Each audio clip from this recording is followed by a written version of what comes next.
Naquele tempo, disse Jesus a seus discípulos: Não tenhais medo, pequenino rebanho, pois foi do agrado do Pai dar a vós o reino. Vendei vossos bens e dai esmola. Fazei bolsas que não se estraguem, um tesouro no céu que não se acaba. Ali o ladrão não chega, nem a traça corrói. Porque onde está o vosso tesouro, aí estará também o vosso coração. Que os vossos rins estejam cingidos e as lâmpadas acesas.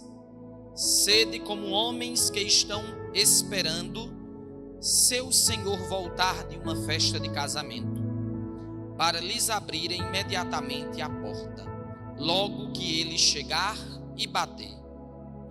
Felizes os empregados que o Senhor encontrar acordados quando chegar. Em verdade eu vos digo, ele mesmo vai cingir-se, fazê-los sentar à mesa e passando os servirá. E caso ele chegue à meia-noite ou às 3 da madrugada, felizes serão se assim os encontrar.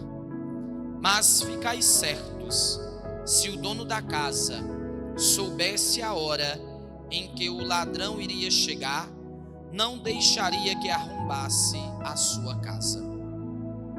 Vós também ficais preparados, porque o Filho do Homem vai chegar na hora em que menos esperardes. Então Pedro disse: Senhor, tu contas esta parábola para nós ou para todos? E o Senhor respondeu: Quem é o administrador fiel e prudente que o Senhor vai colocar à frente do pessoal de sua casa para dar comida a todos na hora certa?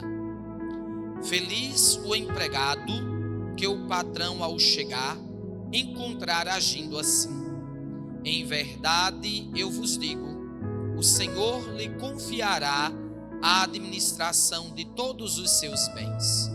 Porém, se aquele empregado pensar: meu patrão está demorando, e começar a espancar os criados e as criadas, e a comer, a beber e a embriagar-se, o senhor daquele empregado chegará num dia inesperado e numa hora imprevista.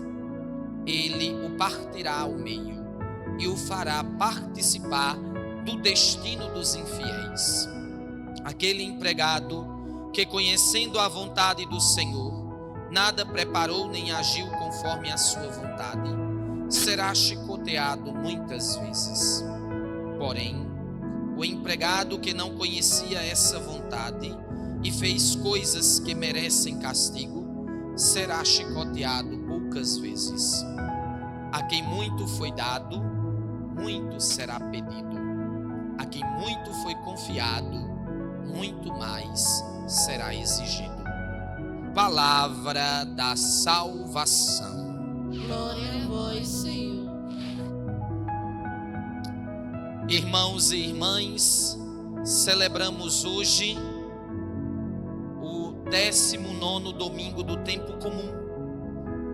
Iniciamos mais uma semana e nesta segunda semana do mês vocacional nós rezamos pela vocação à vida familiar, pela vocação de ser família. Semana passada, domingo passado, rezávamos pelas vocações ao ministério ordenado, os sacerdotes, os diáconos, os bispos. E hoje iniciamos a semana de oração pelas famílias, o berço de todas as vocações, porque é na família que nasce todos os chamados. É na família que Deus chama para o serviço do seu reino. E hoje celebramos também o Dia dos Pais. Celebramos este dom bonito que Deus concedeu a tantos homens, o dom da paternidade. Então nossas preces hoje é pelos nossos pais presentes na vida de seus filhos, pelos pais ausentes, pelos pais vivos, também pelos pais falecidos. Hoje quem não teve a graça de passar o dia com o seu pai, porque já faleceu, foi um dia com certeza de recordação, de saudades, mas também de muitas lembranças. E também rezamos por aqueles pais que ainda não tiveram a consciência desta bonita missão que Deus confiou, que ainda são negligentes nesta missão de ser pai, que não valorizam tão sublime dom. Nossas preces também por eles, para que eles possam ser tocados pela graça divina. A liturgia, amados irmãos e irmãs, deste 19º domingo do tempo comum, de modo bem especial no Santo Evangelho, nos traz o tema do seguimento, porque o Evangelho de hoje continua no mesmo contexto do Evangelho de domingo passado. E qual é o contexto? O contexto do caminho para Jerusalém. Jesus está a caminho de Jerusalém com os seus discípulos. E como nós sabemos, para o evangelista Lucas, o caminho tem um sentido muito específico. Porque o caminho, ele para o evangelista Lucas não é somente um espaço geográfico. O caminho se torna um espaço teológico, espiritual. Porque é no caminho que Jesus aproveita para catequizar os seus seguidores, os seus discípulos, a comunidade apostólica. E Jesus continua indo para Jerusalém. E ele aproveita para catequizar os seus discípulos. Domingo passado, Jesus se utilizava da parábola do rico insensato. Quem lembra do evangelho de domingo passado? O rico que teve uma grande colheita e não sabia o que fazer. Então o que ele fez? Mandou derrubar seus celeiros, mandou construir celeiros maiores para armazenar tudo que tinha colhido. E depois ele disse consigo mesmo: pronto, agora eu vou descansar, vou comer, vou beber, vou aproveitar a vida. Mas no mesmo dia, o rico morre. Jesus contou esta parábola domingo passado no caminho para explicar aos discípulos a lógica do seu reino, que é a lógica do despojamento, do serviço, da caridade, da fraternidade. E no evangelho de hoje, para uma melhor compreensão, nós podemos dividi-lo em duas partes.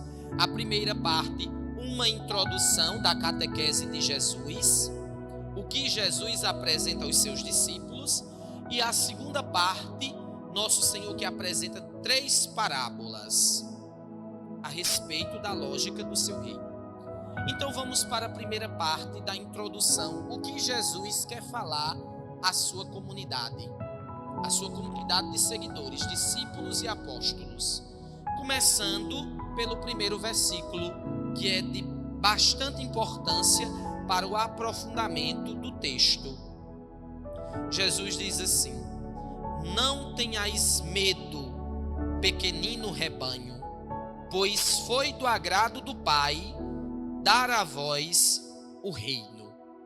Não tenhais medo, pequenino rebanho. Jesus já começa com uma certa advertência aos seus discípulos, encorajando-os a não se prenderem ou a se deterem ao medo. Pequenino rebanho. Por quê? Diante da lógica da época, diante do Império Romano, diante da força política dos sacerdotes, dos mestres da lei, dos fariseus, os seguidores de Jesus eram uma porçãozinha pequena, insignificante, Primeiro, pela quantidade, que eram poucos. E segundo, porque quem eram os seguidores de Jesus? Os pobres. Os pobres eram os seguidores de Jesus. Quem andava com Jesus? Cego, aleijado, coxo, prostituta. Era ralé. Então era uma raça insignificante para as autoridades da época.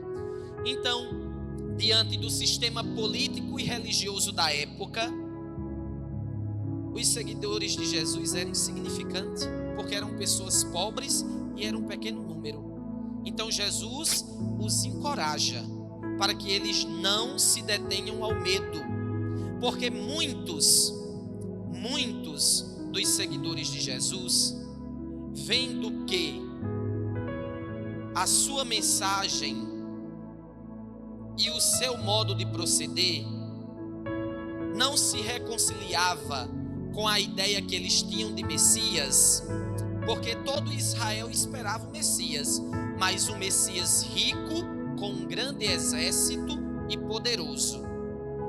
Então, como eles veem que Jesus não vem dessa forma, muitos não acreditam também em Jesus e deixa o caminho, deixa o seguimento. Então, nosso Senhor os encoraja para que diante do sistema político, religioso, opressor da época, eles não desistam, porque era difícil, era muito difícil seguir Jesus. Primeiro pela rigidez pelo qual Jesus pregava e ensinava, pela regra de vida que Jesus dava como proposta para ser vivida e como norma. E segundo, por esses fatores políticos e religiosos. Então muitos desistiam, porque muitos não aguentavam a pressão, a perseguição, então abandonavam. Mas Jesus vai dizer: pois foi do agrado do Pai dar a vós o reino. Jesus já diz para aqueles que perseverarem o que eles irão receber. A recompensa é o reino, é a salvação, é a vida plena. Porque foi um desejo de Deus, do seu Pai, do Pai do céu. E depois que Jesus os adverte para não se amedrontarem, não cederem ao medo, Jesus apresenta qual deve ser o estilo de vida daqueles que permaneceram no seguimento, no discipulado. O que eles devem fazer para continuar seguindo Jesus, para continuar no grupo dos seguidores. Vai dizer o segundo versículo 33 do texto de hoje: vendei vossos bens e dai esmola. Vendei vossos bens e dai esmola. Essa é a regra para os seguidores de Jesus. Por que Jesus diz isso? Porque muitos ainda dos que seguiam Jesus ficavam com o coração dividido entre o seguimento, o despojamento, a vida humilde, pobre, sem casa, sem lar. O que tinha era o caminho, a estrada empoeirada e os seus bens. Muitos ficavam também indecisos. Muitos desistiam do chamado porque não tinham a coragem de renunciar aos bens. Lembra daquele homem rico que chega até Jesus e diz: Senhor, o que devo fazer para ganhar a vida eterna? Aí Jesus diz: amarás o Senhor teu Deus com todo o teu coração, com toda a tua força, com toda a tua alma, com todo o teu entendimento. Aí ele diz: Senhor, tudo isso eu já pratico desde a minha juventude. Aí Jesus olha para ele e diz o quê?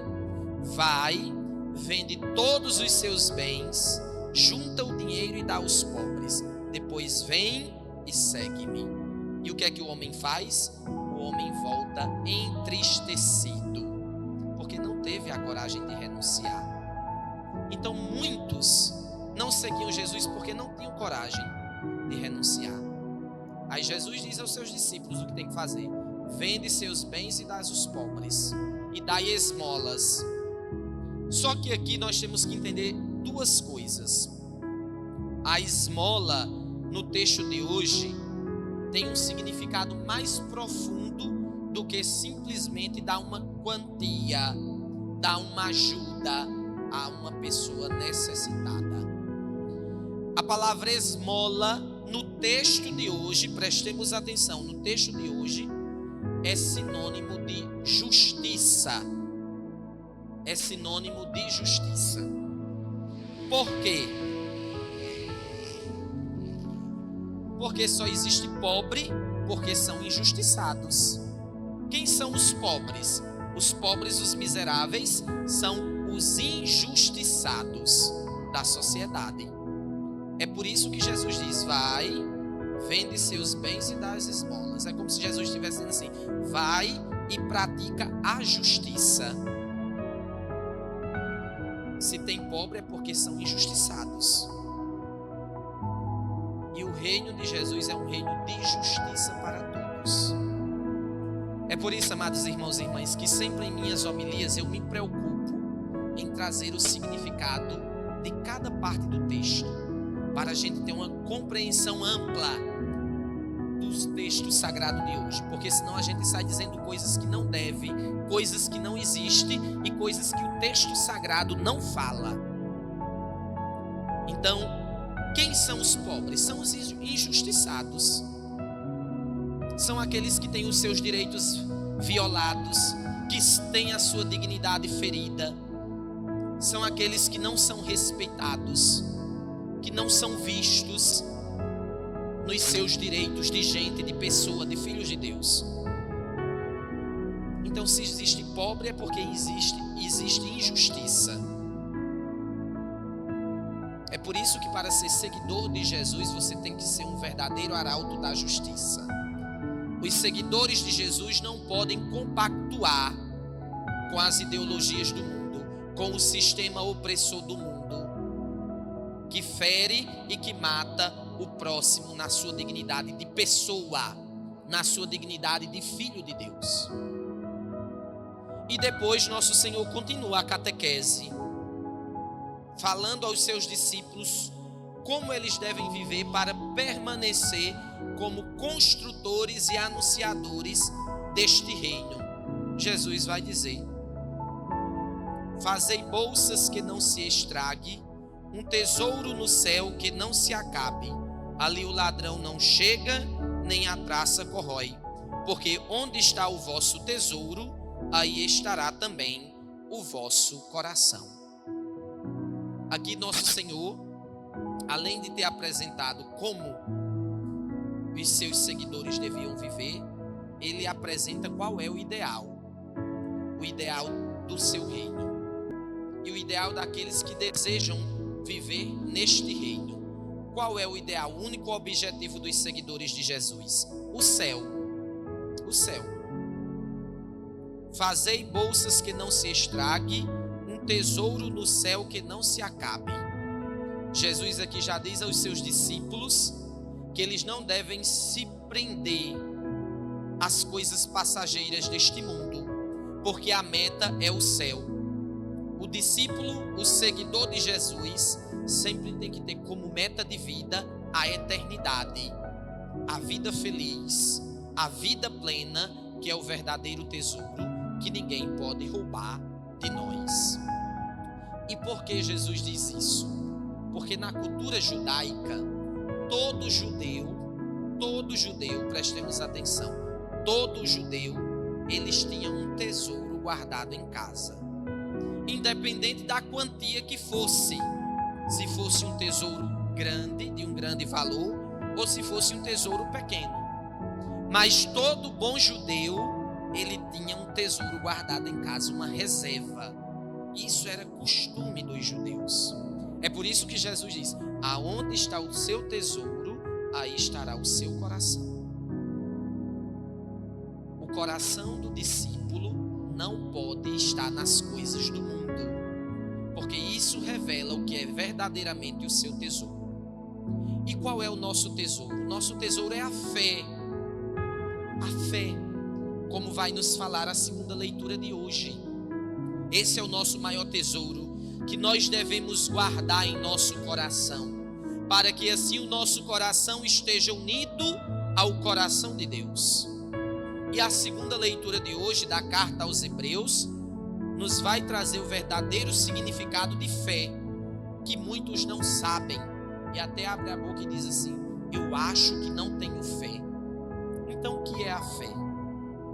Depois, quem tem um jornalzinho, leve para casa e releia a segunda leitura de hoje da Carta aos Hebreus, que vocês vão ver a profundidade da catequese sobre a fé que essa leitura nos dá.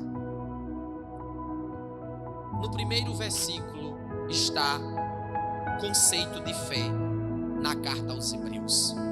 A fé é um modo de já possuir o que ainda se espera, a convicção acerca de realidades que não se veem.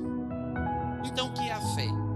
É a certeza de possuir aquilo que eu ainda não vejo, aquilo que ainda não está ao meu alcance. A fé é isso, é essa convicção. Eu não vejo, eu não tenho, mas eu já tenho a certeza que vou possuir. A fé é isso. A fé é um modo de já possuir. Eu não tenho, mas já possuo aquilo que se espera, aquilo que ainda se espera. Nós não temos a posse do céu, ainda não morremos, mas nós já possuímos o céu, porque o céu foi nos dado pela morte e ressurreição de Jesus. O céu foi nos dado por meio do santo batismo. Fé é isso. Eu não tenho, mas já sei que vou possuir um dia. A primeira leitura nos traz essa definição da fé e depois nos traz uma catequese, nos dando exemplo dos nossos antepassados na fé: Abraão, Sara, Isaac, Jacó. Então leiam em casa essa segunda leitura novamente, amados irmãos e irmãs. Então, onde deve estar o nosso coração? No nosso tesouro. E qual é o nosso tesouro? A nossa fé. A fé é o nosso maior tesouro. A fé, queridos pais, é a maior herança que vocês podem deixar para seus filhos. Hoje celebrando o Dia dos Pais. A maior herança que vocês podem deixar para os filhos de vocês é um testemunho autêntico de uma vida cristã, obediente à palavra, obediente aos mandamentos. Essa é a maior herança que vocês podem deixar. O maior legado que vocês podem deixar para os filhos de vocês é a fé, porque a fé se transforma em um tesouro valioso que nos dará a salvação.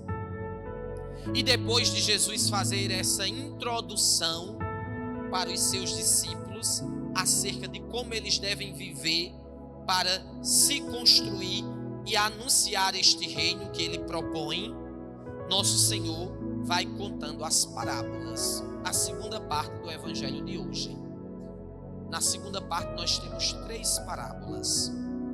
A primeira começa dizendo assim: que vossos rins estejam cingidos e as lâmpadas acesas.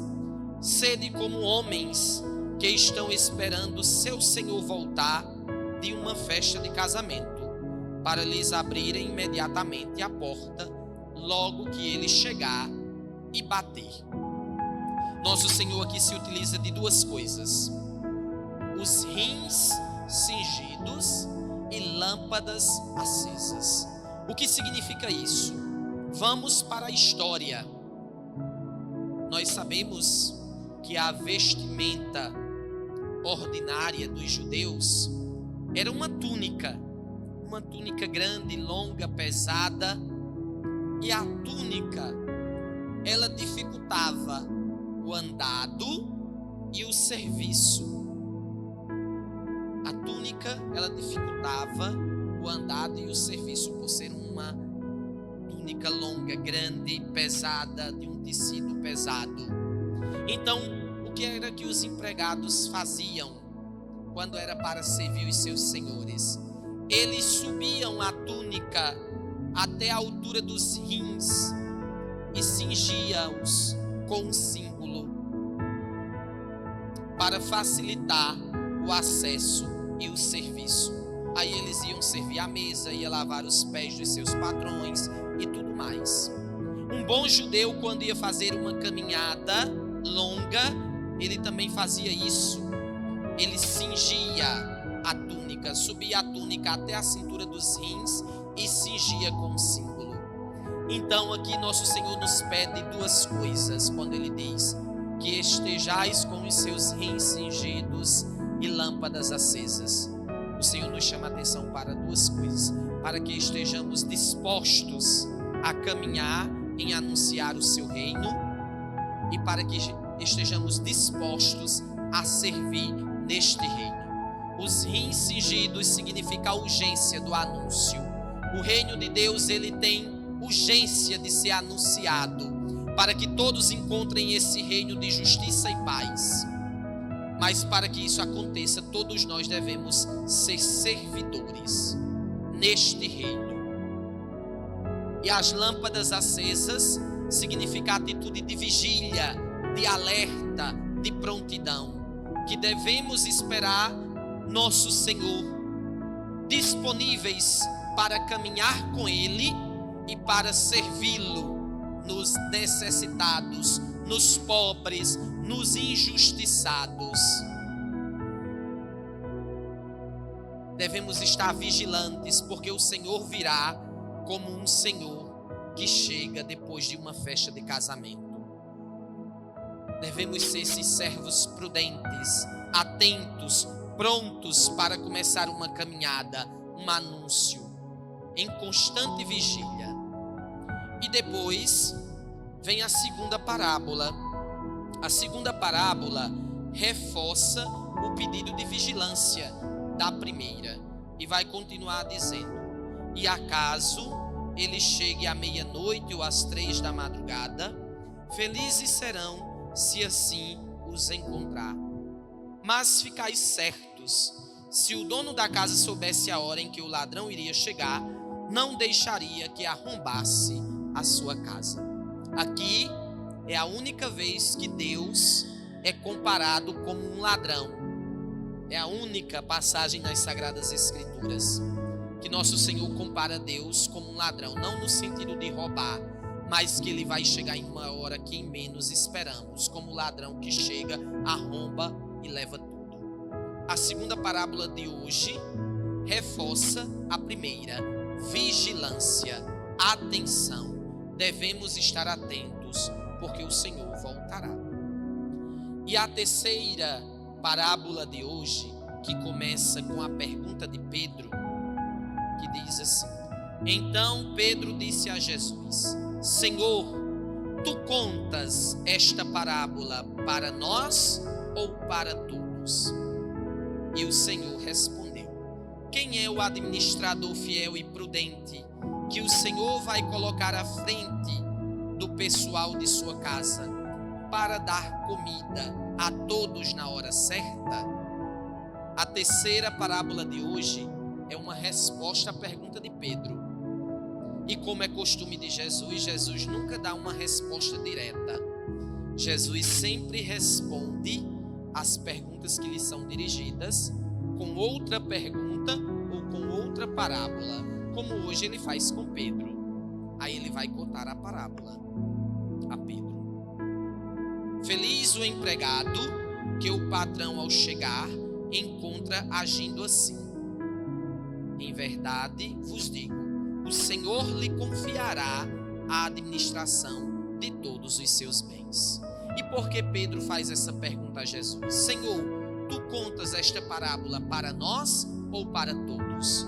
Porque a pergunta de Pedro manifesta o medo da comunidade apostólica, o pequenino rebanho. Por quê? Porque o pequenino rebanho, diante da exigência do seguimento de Jesus, eles têm medo. Tem medo de assumir o reino como a verdadeira herança, porque assumindo esta herança, com ela vem as consequências. E quais são as consequências de quem assume decididamente em aceitar a herança do reino dos céus? Perseguição, injustiça, covardia, prisão, a morte, tudo isso. A pergunta de Pedro manifesta o medo da comunidade, do pequenino rebanho que Jesus começa falando no início do Evangelho. Não tenhais medo, pequenino rebanho, porque foi do agrado do meu Pai dar a vós o reino. Diante de todas as exigências, diante desse longo caminho para Jerusalém, diante de todas as catequeses, diante de todas as parábolas que Jesus vai contando aos discípulos, eles vão eles vão se assustando com o modo que Jesus apresenta o reino. Porque no evangelho de hoje, os discípulos, o pequenino rebanho, a pequena comunidade dos seguidores de Jesus, ainda não tinha assimilado a parábola que nosso Senhor contou domingo passado no evangelho, do rico insensato. Eles ainda não tinham assimilado. Eles ainda não tinham entendido. É por isso que no caminho de Jerusalém é o caminho da dúvida, mas também é o caminho do aprendizado para os seguidores de Jesus. Porque é o caminho da catequese. Então a pergunta de Pedro manifesta esse medo. Os discípulos têm medo de continuar no seguimento, no discipulado ao reino de Jesus, a sua proposta de vida. É por isso que muitos deixam. É por isso que no evangelho de hoje a comunidade ela é comparada a um pequenino rebanho, porque a maioria já tinha deixado, seja porque não tiveram coragem de renunciar aos bens, ou seja pelo modo que Jesus apresenta, as regras de vida que Jesus pede. Então, a terceira parábola do evangelho de hoje é a resposta à pergunta de Pedro, que Jesus continua encorajando-os. Feliz o Senhor que chegar a encontrar os seus criados agindo assim. Então, amados irmãos e irmãs, devemos estar prontos, porque o Senhor voltará. E quando Ele voltar, devemos estar com os nossos rins cingidos, ou seja, devemos estar de prontidão para o caminho, para o serviço do reino, e com nossas lâmpadas acesas, vigilantes. Louvado seja nosso Senhor Jesus Cristo.